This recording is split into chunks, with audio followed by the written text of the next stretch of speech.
வணக்கம் நண்பர்களே.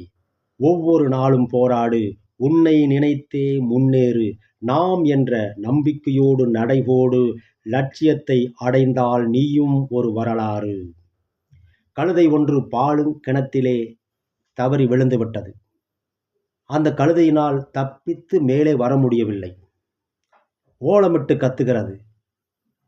கழுதையினுடைய எஜமானர் எட்டி பார்க்கிறார். கழுதை கத்து என்று கத்துகிறது. கழுதை எப்படி காப்பாற்றுவது? கிணறு பாழுங்கிணறாயிற்றே என்று யோசிக்கிறான். சரி, பாழுங்கிணறாயிருச்சு. கழுதைக்கும் வயதாகிவிட்டது. பாழுங்கிணத்தை மூடிவிடலாம் என்று யோசிக்கிறான். உடனே அருகில் இருப்பவர்களெல்லாம் அழைக்கிறான். எல்லோரும் ஓடி வருகிறார்கள். என்ன கழுதை இந்த மாதிரி பாழுங்கிணத்திலே விழுந்து விட்டது என்று எல்லோரும் கேட்கிறார்கள். அதற்கு அந்த விவசாயி சொல்கிறான், கிணறு பாழுங்கிணறு, கழுதைக்கும் வயதாகிவிட்டது, அப்படியே மூடிவிடலாம் என்று ஆலோசனை சொல்கிறான். இதை கேட்ட மற்றவர்களும் சரி என்று முடிவு செய்கிறார்கள். சரி, எனக்கு உதவிக்கு வாருங்கள் என்று எல்லோரையும் அழைக்கிறார்கள். எல்லோரும் மண்வெட்டியோடு வருகிறார்கள். இதை கீழே இருந்த கழுதை ஓலமிட்டு அழுது தத்தளித்து கொண்டிருக்கிறது.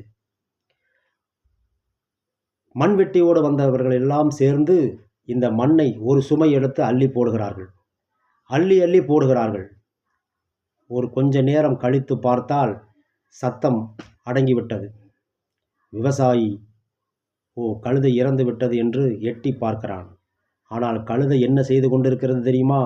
ஒரு சுமை மண்ணை அள்ளி போட அதை உதறிவிட்டு மேலே வருகிறது. மறுபடியும் ஒரு சுமை மண் அள்ளி போட அதையும் உதறிவிட்டு மேலே வருகிறது. இப்படி மேலே வந்து கிணற்றிலிருந்து தாவி குதித்து தப்பித்து ஓடுகிறது. 5 அறிவு உள்ள பிராணியிடம் இருக்கிற அறிவு 6 அறிவு உள்ள மனிதா உன்னிடத்திலா இல்லை?